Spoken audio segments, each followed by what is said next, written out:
Hey, welcome back to Viking Central. I'm your host, Steve Hoykla, and I'm just here to bring you my 53-man roster projections. We weren't able to get Brent and I here on the same time just so he could maybe discuss, maybe agree or disagree on some of the 53-man roster projections that I have. But today we do want to bring those to you. And if you have any comments throughout this, if you have any agreements, disagreements yourself, please ask a question, put it in the comments. We'll highlight that, bring it up on the screen, and I'll try to answer that for you best I can. Obviously, you may have some questions. I know Brett recently just posted a video talking about our wide receiver situation, Adam Thielen. So again, if you have any questions for us, just go ahead and fire them in the comments on X, YouTube, or Facebook, and we'll get to those as much as we possibly can throughout this show. I do want to thank our sponsors that we have. That's Badass Wood Art. Use code VC15 to receive 15% off. I'm going to go ahead and roll that ad for Luis at That's Badass Wood Art. This segment of the Viking Central podcast is sponsored by That's Badass Wood Art. They have some really cool pieces in the shop online that speak to gamers, sports fans, or just nostalgic and trendy pieces for your garage, home, or office. Luis at That's Badass Wood Art can even make you something custom if you don't see it in his store. Shoot him a message with an idea, link, or picture of what you want, and Luis can make your dream wood art come true. Check them out now at www.thatsbadasswoodart.com and make sure you use our Viking Central coupon code of VC15 for 15% off at checkout. That's pretty badass. All right. Well, thanks to Luis, and That's Badass Wood Art. We also do want to thank our other sponsors that I'll get to later in the show, SeatGeek and Homage. Again, you can use our code VC15 at That's Badass Wood Art. All right, so let's go ahead and get into it. We're going to talk about our 53-man roster projections. This is 2.0, so this is the second edition that we've had. I'll talk about, maybe what has changed since the first version that we put out. And if you want to check this out, as far as the 1.0 or the 2.0 articles that we have, you can also check out our Substack. So you see the ticker below, it has that. Just go ahead and go to www.substack, and you can go ahead and search.com and search us. So substack.com at Viking Central. So just go ahead and look that up. We have tons of articles out there, good stuff, always giving you information about your favorite squad, Minnesota Vikings. So go ahead and check that out and support us. Now, as we delve into this with the 53-man roster, we've had some updates, some changes throughout the week. We had Harrison Phillips that we need to talk about. Obviously, his trade to the Jets affects our Manning roster as we cut down to 53, and that's rapidly approaching come Tuesday. So August 26th at 3 p.m. Central Time, the Minnesota Vikings have to have this roster, this talented roster, down to 53 people on the roster. Now, today's game against the Tennessee Titans is obviously going to play into a couple of these positions. There's still some battles that are going on. I'll cover that a little bit. And I know the guys, because I'm traveling right now today, so I'm not able to join the pregame show with the rest of the guys later on today. But I do want to cover and highlight some of those battles that could affect the 3.0 after Tennessee's game as far as the 53-man projection roster that I have. So let's go ahead and jump into it. Again, if you have any comments as I'm going through this, go ahead and throw them in there. Definitely appreciate it. All right, so at quarterback, got 3 of them that we're looking to keep. So from 1.0, I really don't have any changes.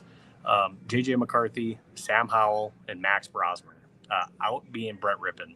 Now, I have no change to this, but Max Brosmer could challenge Sam Howell for that QB2 situation. Basically, what I mean by that is if he's better than Sam, do we really need to keep Sam Howell? Now, we did use a pick on him to try to get him over here, a 6th-round pick. So are we just throwing that away? We got him over here with the pick, or are we just giving up on that already? If Max is that good and beating him out already, he could be our number 2 quarterback come next year. If we don't think Sam's that guy, why keep him around? Try to get something for him, or I think just cut ties. Now, I don't think that we go into the year with 2 rookies. So if that's the case, and I put it in my article, and you can disagree with the names. I'm just saying a veteran quarterback like a Carson Wentz or a Ryan Tannehill might be an option for us to go out and get. Now, when we look at running back, fullback situation, I got 4 individuals out there: Aaron Jones, Jordan Mason, Xavier Scott, and CJ Ham. Yeah, no change in this from my 1.0.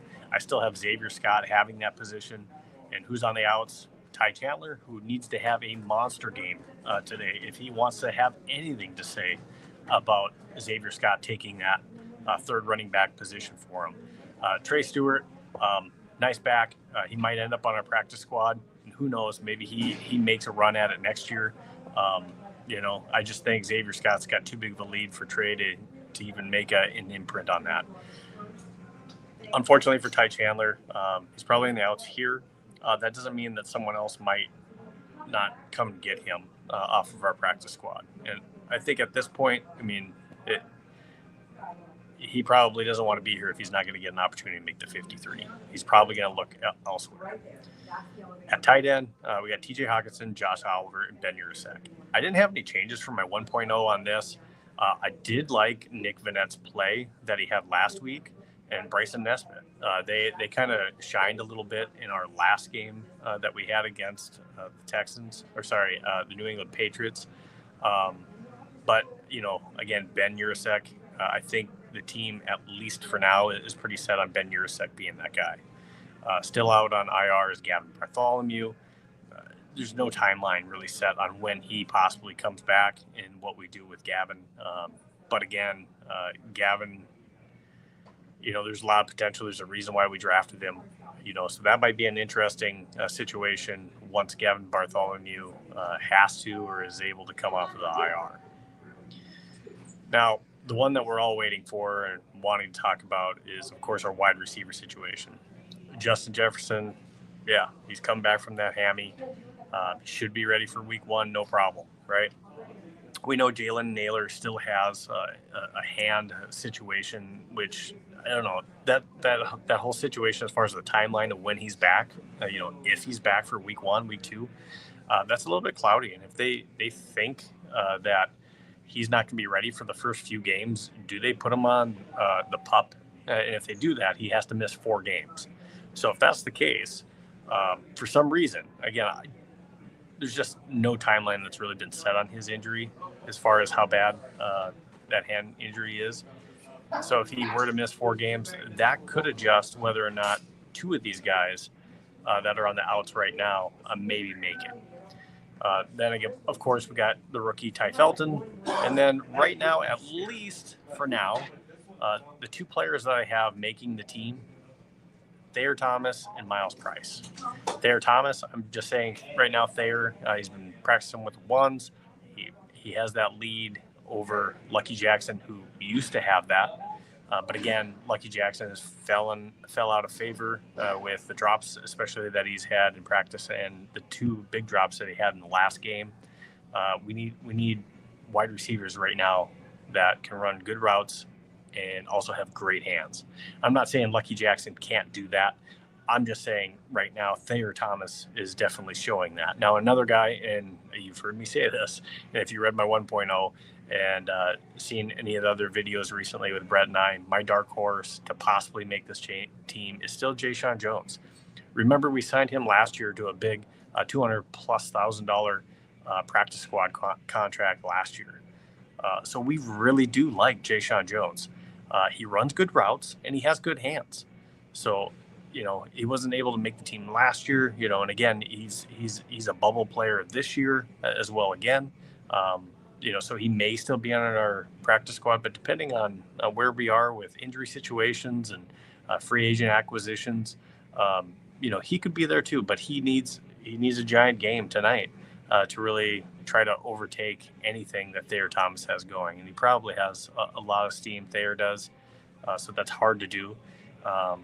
But if Jalen Naylor's really hurt, maybe we bring in a free agent, Thayer Thomas makes it, and maybe a Jayshon Jones or a Lucky Jackson as well.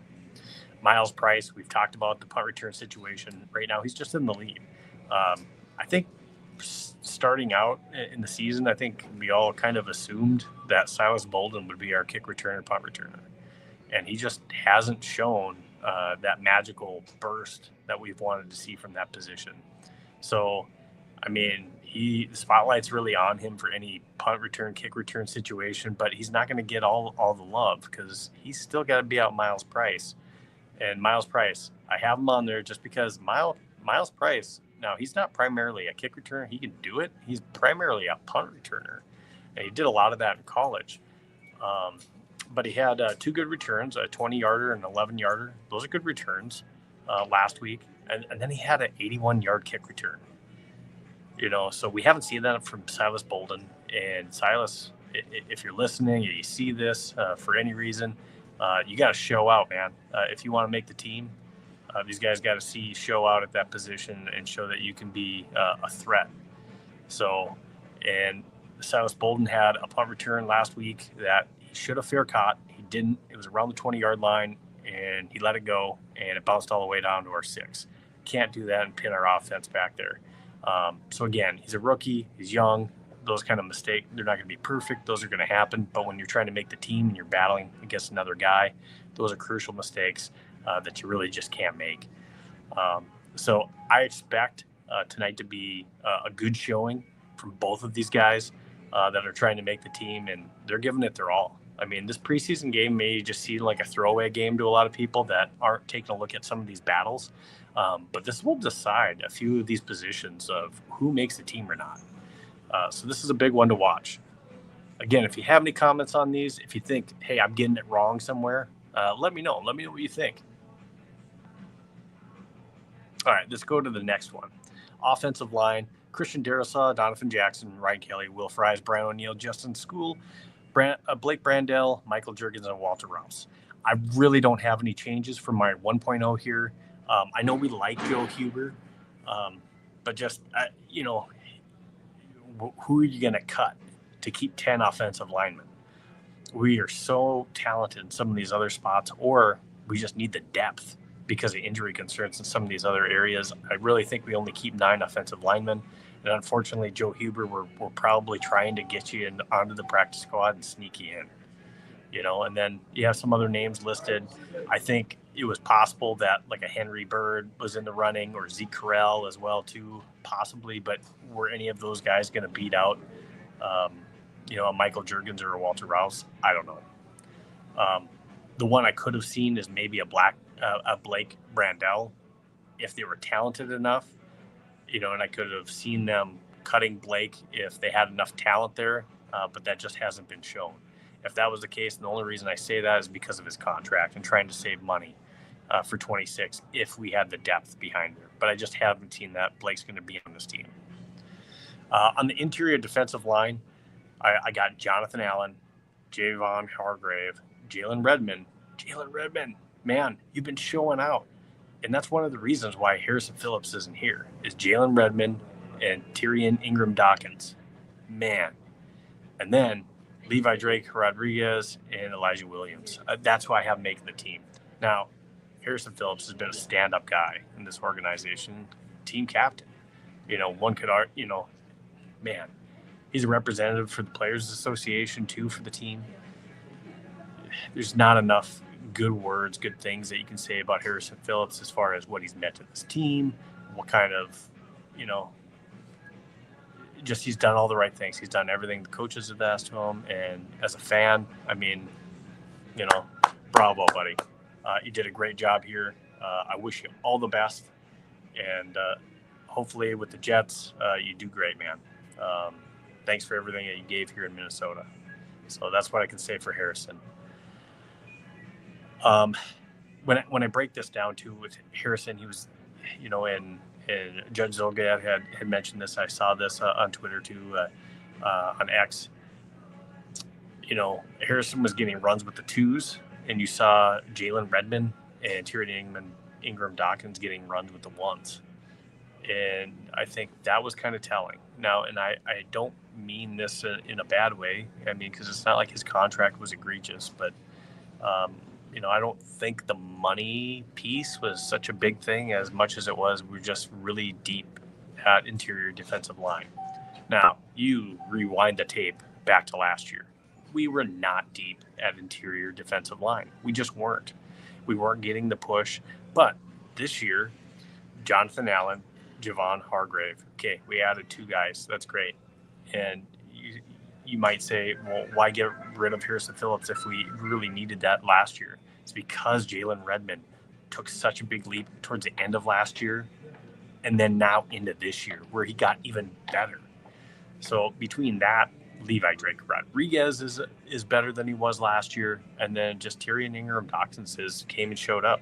And then you have a talent like Elijah Williams that this Vikings coaching staff just doesn't want to let go because they know he's got enough run and he's got enough publicity out there to where people have seen tape to where just Elijah Williams is showing up.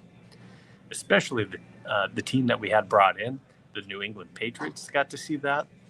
And I guarantee you, a team that got to see him up close and personal, and if they see him go to the practice squad, he ain't going to stay there very long. So again, I have Elijah Williams making the squad with the Harrison Phillips departure. And on the outs is Jonathan Harris, which Jonathan Harris, actually, he played a really good game last week. I'd like to see Jonathan Harris maybe on the practice squad. Taki Taimani, man, it's still possible he makes this team, but he needs, another monster. That's another player that needs a monster game to try to overtake Elijah Williams, who's made such a big impact. Now, Taki Taimani has some experience and stuff like that, and that could outweigh someone else not making this team. It's just tough. The only way I see Taki Taimani making it is if for some reason they decide, hey, I need to cut somewhere else, and we're going to keep 7 interior defensive linemen. If they keep it at 6, unfortunately, he's going to be an odd man out. At the edge rusher position, Jonathan Gennard, Andrew Van Ginkel, Dallas Turner, Gabriel Murphy, who stepped up this year and been a beast, and then, of course, Bo Richter. No changes on the edge rusher piece from my 1.0 to the 2.0. What can you say? Gabriel Murphy, Bo Richter, they played really solid. Bo Richter in his first game, he had that big mistake for the touchdown on Braxton Berrios where he let him go out to the flat.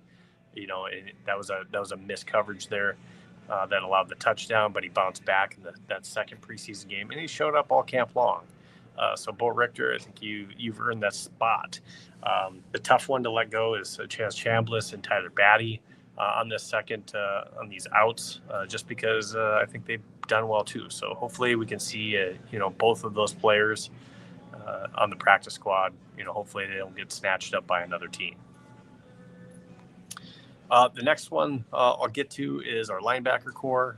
We got Blake Cashman, Ivan Pace Jr., Eric Wilson, absolute locks, and then of course Kobe King. We got the green dot last week, possibly again this week.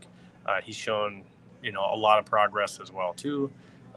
So I definitely see those 4 making the team, and then on the outs, Austin Keys, Dorian Mousy, and Max Tooley. There's no updates from the 1.0 to the 2.0 at the linebacker position. At cornerback, I am going back and forth on this one. Okay. Byron Murphy Jr., Isaiah Rodgers, Jeff Okudah. I want to say Zamaya Vaughn is the lock. The one I don't know if they make the team, and conflicted on this. So Mekhi Blackman was a 3rd-round pick, got injured, and again, he showed a lot of good potential before he got injured. But this training camp and through the preseason games, I have not seen him flash like we maybe thought that we would. So do we give up on another 3rd-round pick? And I don't think this should be about, hey, he was a 3rd-round pick, and some people want to say, hey, look at Kwesi's draft picks. But let's think on this. If we're only going to keep 5 cornerbacks, we want the best ones. Nudie, man. Dwight McGlothern, I want to see you make this team somehow. I'd like to keep them all, right? You'd like to keep them all, but just the way that I've done this 53. And if you put together your own 53, who's in, who's out? I think this is a position where it's either Mekhi Blackman or it's Dwight McGlothern, and it's going to be decided today versus the Tennessee Titans. So I think both of those players will be on the field, balling out, trying to make this team and fighting, clawing to try to make it. So definitely watch those two players. Yes, Zamaya Vaughn's got to go out there. He's got to play hard. He's still got to show that everything he's been showing through training camp, you can't give up, you can't let up now. And then, have a terrible game and then for some reason miss this team. But that's one where, I just think Dwight and Mekhi, two guys that we like. We like Mekhi. And we like Nudie, man. So we'll see what happens. Those two guys, watch them today. Watch them today, all right? At safety, Harrison Smith, Josh Metellus, Theo Jackson, Jay Ward. And then I got Khalif Halassi. I have him. There's a lot of people that have Tavier Thomas above Khalif. I was on Khalif Halassi in my 1.0 as well, too. So I was on Khalif early making this 53-man roster, and I still think he is the guy. And no, it's not just about the two picks. Tavier Thomas as well, too, last week. He had an easy tipped-up pass that should have been an interception off Drake May, and he just let it through his hands. And what Khalif has shown is he is a ball-hawking safety. And now, if there's anything that's more frustrating to me on this team, it's back in the days, not recently, but back in the days where we've had a good defensive line, good pass rush, and we'd have opportunities in the secondary, and we couldn't take advantage of them because we had stone hands back there. And I'm not saying, Tavier, I'm not saying you got stone hands back there. I'm just saying, if we're putting the tape up against Khalif Halassi and you, I'm just saying he's got some good hands. He's got a nose for being in the right spot, and he could be an up-and-coming safety for us. So I like keeping him. Tavier, maybe we see on the practice squad, but I do like Khalif Halassi making this team. So that's another battle to watch against the Tennessee Titans to see who makes this team. Going to specialists, special teams. I got Will Reichert, obviously. And then I've been on him since the 1.0 is the Australian Oscar Chapman with the Pathways program. He came over, and he's been solid all through camp, all through the games, and I'm not saying he's just blown us away, but for the most part, he's just been solid and doing what he's been asked to do. And the fact that he's got that banana peel like punt kick that, I think is just kind of daunting for punt returners. I think that's a good thing. If people are nervous about it, and sometimes you just let that get the best of you, maybe as a punt returner, because there's a lot of people that don't like being back there in the first place, and you got to worry about getting hit, and you got to worry about whether or not I'm going to muff this punt. So, yeah, that's my guy. I mean, Oscar Chapman, Ryan Wright, you guys are going to duke it out again today, but Ryan Wright, you got to have a game of your life today, because I think more people are on the Oscar Chapman train than there were previously with me. And Oscar Chapman, you just got to keep doing what you have been doing and be the solid guy, and you win this battle, and you're on this team. So you can mark it down. I will be absolutely blown away if they both have good games today, or if just Oscar Chapman has a good game today. I would be blown away if Oscar Chapman is not the punter of this team. And then, of course, Andrew DePaula is going to be our steady hand at long snapper. Yeah, so in the comments, go ahead, throw it down. Let me hear it, whether it be the comments on Substack or whether it be on the comments on this video. Let me have it. Tell me if you like it. I know we got a like out there right now already saying that, hey, you like the picks that I have so far, but that's my 53. That's who I think is going to make this team. And, Tennessee tonight at 7 p.m., our guys are going to break it down. I know Brett's going to be on there. I think Austin's going to join as well too. They're going to break down the pregame for you, and then also have a postgame. So make sure that you join, you watch. They're going to talk about it and discuss a little bit more. Maybe even talk about some of who they think is going to make the 53. So make sure that you tune in. We're always making good content for you. So again, make sure you're following all of our social media that's listed down below. Like, subscribe, follow, and then again, check out our Substack. Thanks to all of our sponsors. That's Badass Wood Art, SeatGeek. Make sure that you use our SeatGeek promo code too. If you're looking to get any tickets this season, make sure that you go to SeatGeek and use the code VikeCentral to make sure that you get, hold on one second, there we go. You get $20 off a $50 purchase. So again, use code VikeCentral at SeatGeek, and that goes for all of your tickets this NFL season and for any tickets that you're trying to get to any concerts, shows, or different events. Go to SeatGeek, use that code VikeCentral. And then again, Homage, you see that at the top of the screen. Go ahead and go to Homage, and you see the web link. Again, just another way that you can support us. They have great, comfortable fitting clothing for any of the sports teams that you support, or even just games or anything retro or, cool TV shows back in the day and different quotes. So check out Homage, check out what they have in the store. And again, if you use that link, that's another way that you can support us for all the content that we're putting out here. And thank you so much for your time. Appreciate all the listeners out there. Vikings game tonight, 7 p.m. Don't miss our pregame. I believe that is airing at 6 p.m. Skol Vikes. I'm Steve. See you again next time.